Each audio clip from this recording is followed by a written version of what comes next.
السلام علیکم ورحمۃ اللہ تعالی وبرکاتہ۔ میں محمد کیف اشرف۔ آئیے آج ہم آپ کی ملاقات ایسی شخصیت سے کرانے جا رہے ہیں جو محتاج تعارف نہیں ہے، جن کا نام اسم گرامی حضرت علامہ و مولانا مفتی ظفر نوری ازہری صاحب ہے۔ آئیے چلتے ہیں حضرت کی بارگاہ میں۔ محترم ناظرین، آج ہماری حضرت سے ملاقات ہوئی۔ ہماری اور آپ کی خوش نصیبی ہے کہ آج ہماری ملاقات حضرت علامہ مولانا مفتی ظفر نوری ازہری صاحب سے ہوئی۔ آج حضرت دہلی کی سرزمین پر تشریف لائے۔ السلام علیکم ورحمۃ اللہ وبرکاتہ۔ وعلیکم السلام ورحمۃ اللہ وبرکاتہ۔ آج حضرت کے آنے کا خاص مقصد یہ تھا، آج حضرت نے اپنے ایم اے کا رزلٹ جو ہے جامعہ سے حاصل کیا۔ اسی غرض سے حضرت کا دلی آنا ہوا تھا، تو حضرت سے ہماری ملاقات ہو گئی تو ہم نے آپ کے سامنے حضرت کو پیش کیا کچھ سوال و جواب کے ساتھ۔ حضرت، کیا الٹی آنے سے روزہ ٹوٹ جاتا ہے؟ یہ مسئلہ کافی معلوم کیا جاتا ہے رمضان میں، اور عام طور سے لوگ یہ سمجھتے ہیں کہ الٹی سے روزہ ٹوٹ جاتا ہے، جبکہ صحیح مسئلہ یہ ہے، الٹی کی صورت میں دو صورتیں ایسی ہیں کہ جس سے روزہ ٹوٹ جاتا ہے، باقی صورتوں میں روزہ نہیں ٹوٹے گا۔ پہلی صورت یہ ہے کہ جان بوجھ کر انگلی ڈال کر روزے کا علم ہونے کے ساتھ کوئی الٹی کرے اور وہ الٹی منہ بھر بھی ہو، تو ایسی صورت میں روزہ ٹوٹ جائے گا۔ دوسری صورت یہ ہے کہ آدمی کو منہ بھر قے ہوئی اور اس کا کچھ حصہ پیٹ میں واپس چلا گیا، تو ایسی صورت میں روزہ ٹوٹ جائے گا۔ یہ دو صورتیں ہیں جن میں قے سے روزہ ٹوٹ جاتا ہے۔ یہ مسئلہ دور مختار اور فتاوی عالمگیری کے اندر موجود ہے۔ حضرت، ایک سوال ہے، کیا روزے کی حالت میں احتلام آنے سے روزہ ٹوٹ جاتا ہے؟ جی، یہ مسئلہ بھی ماہ رمضان میں کثرت سے معلوم کیا جاتا ہے، اور عوام کے درمیان کچھ غلط فہمی بھی ہے۔ ان کو ایسا لگتا ہے کہ احتلام سے روزہ ٹوٹ جاتا ہے، جبکہ ایسا نہیں ہے۔ اگر احتلام ہو، احتلام کسے کہتے ہیں؟ آدمی سویا اور سونے کی حالت میں منی کا نکل جانا، اسے احتلام کہتے ہیں۔ اس سے روزہ نہیں ٹوٹتا ہے۔ یہ مسئلہ در مختار میں موجود ہے۔ حضرت، ایک سوال اور ہے، کیا روزے کی حالت میں مسواک کرنا یا کولگیٹ وغیرہ کرنا درست ہے؟ دیکھیے، روزے کی حالت میں مسواک کر سکتے ہیں، جی۔ اس سے روزہ نہیں ٹوٹتا ہے، اور ہمارے آقا صلی اللہ علیہ وسلم روزے کی حالت میں مسواک فرماتے تھے، جی۔ تو روزے کی حالت میں مسواک کر سکتے ہیں۔ البتہ کولگیٹ وغیرہ، منجن وغیرہ کرنا تو اس سے بچنا چاہیے، کیونکہ اگر کولگیٹ کا یا منجن وغیرہ کا جو مزہ ہے اور اس کا جو اثر ہے، اس کی کوئی چیز جو ہے پیٹ کے اندر چلی گئی، تو پھر ایسی صورت میں روزہ ٹوٹ جائے گا۔ تو مسواک کر سکتے ہیں، کولگیٹ اور منجن وغیرہ روزے کی حالت میں نہیں کرنا چاہیے۔ حضرت، روزے کی حالت میں تیل کا استعمال کرنا کیسا ہے؟ دیکھیے، فقہ کی تمام کتابوں میں یہ مسئلہ موجود ہے۔ روزے کی حالت میں تیل لگا سکتے ہیں، تیل لگانے سے روزہ نہیں ٹوٹتا ہے۔ حضرت، کیا روزے کی حالت میں سرما لگا سکتے ہیں؟ دیکھیے، روزے کی حالت میں سرما لگا سکتے ہیں۔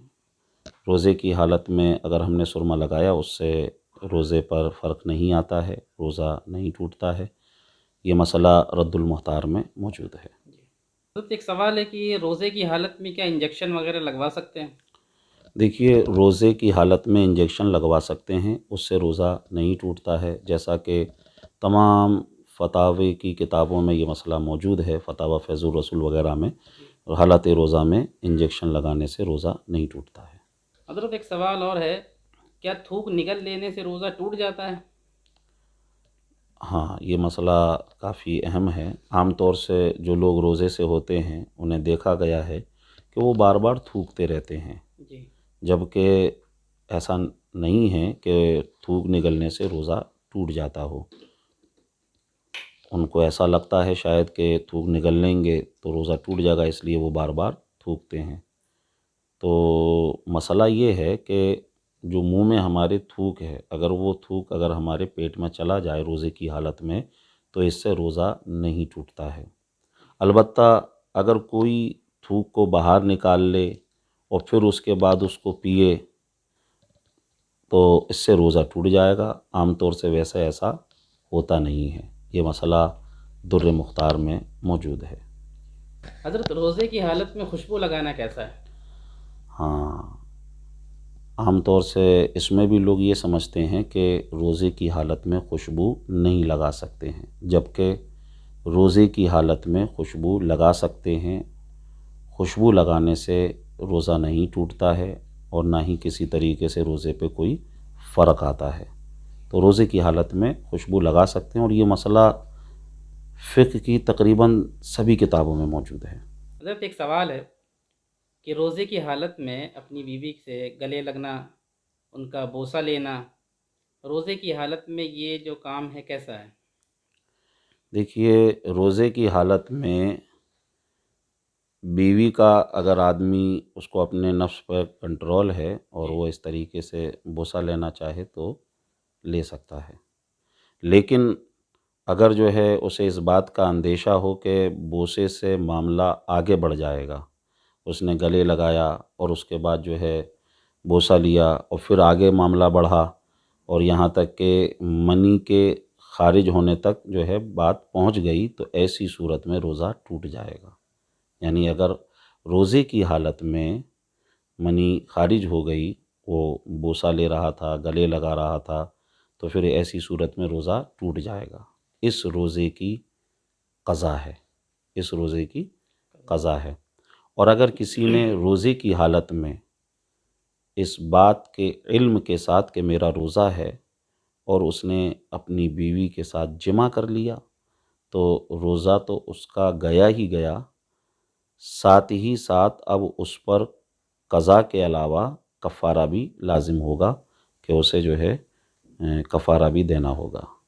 یہ مسئلہ رد المختار وغیرہ میں موجود ہے۔ حضرت آپ اپنے بارے میں کچھ بتائیں، آپ کا آج دہلی آنا ہوا، آپ اپنی زندگی کے بارے میں کچھ اہم چیزیں ہمارے سامنے اگر پیش کرنا چاہیں تو۔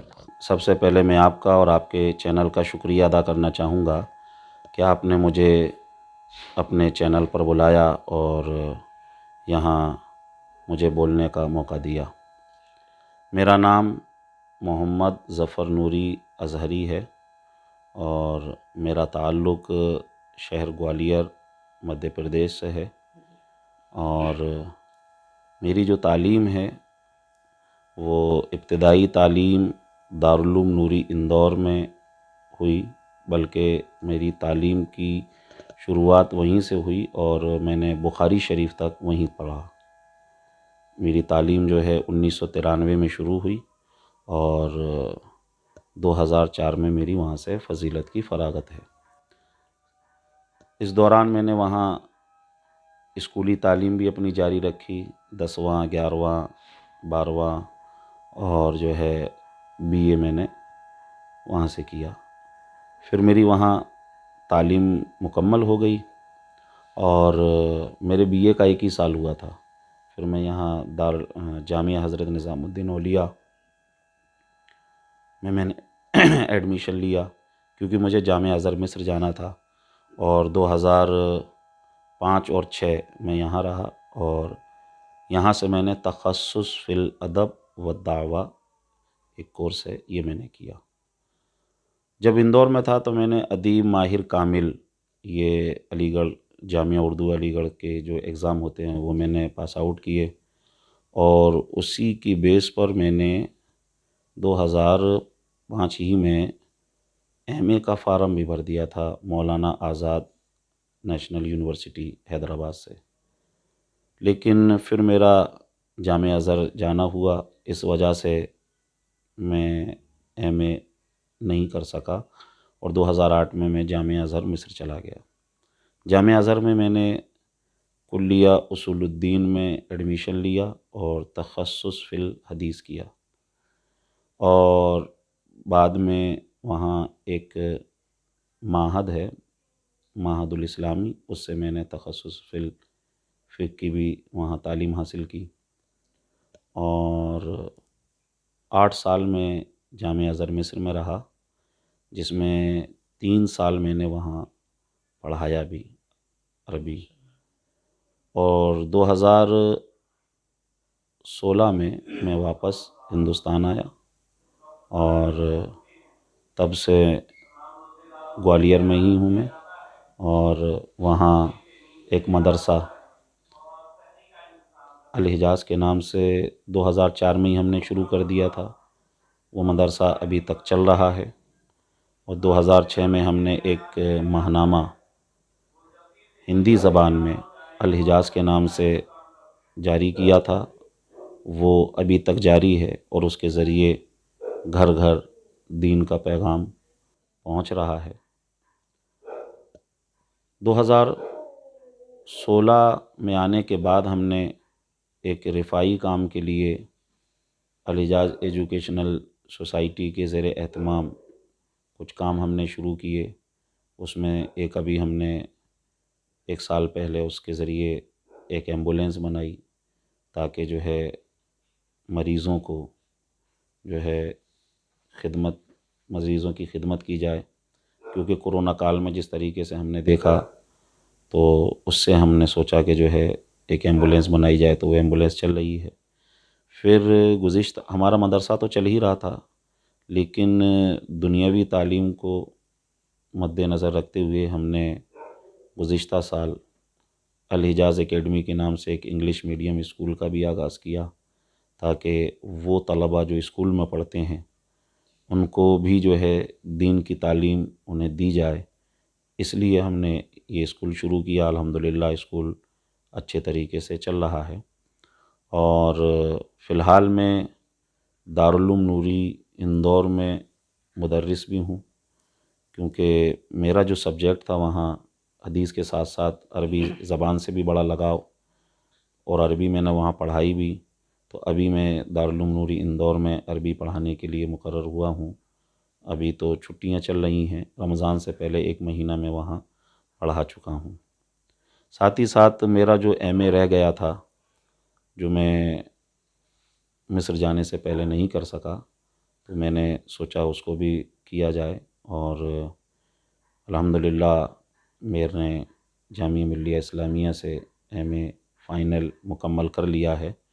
اور ایم اے کرنے کے پیچھے جو میرا دلی مقصد ہے، وہ مقصد یہ ہے کہ میں حضور تاج الشریعہ علیہ رحمہ کی شاعری پر پی ایچ ڈی کروں، اور میرا یہی مقصد ہے ایم اے کرنے کا۔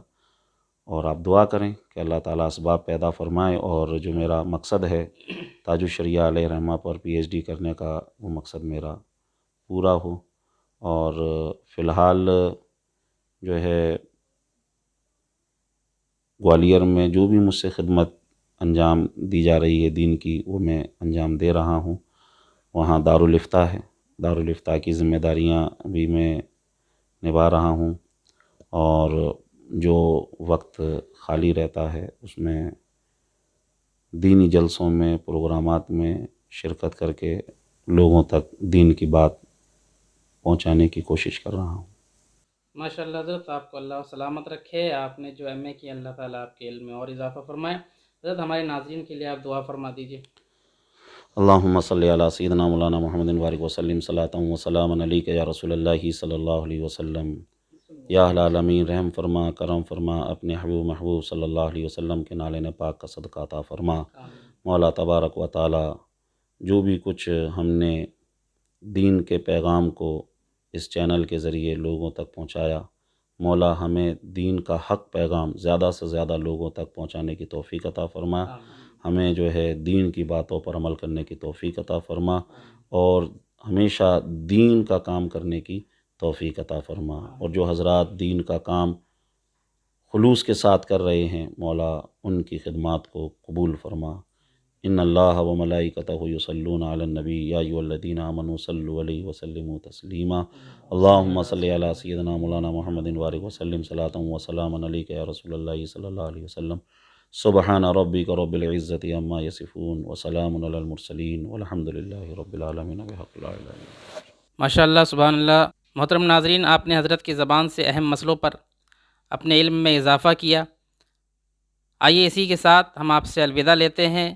آپ سے دوبارہ ملیں گے کسی اور دوسرے مسئلے پر، کسی اور دوسرے عالم کے ساتھ۔ اسی کے ساتھ ہمیں اجازت دیں، ہمارے چینل کو سبسکرائب کریں، لائک کریں، شیئر کریں۔ السلام علیکم۔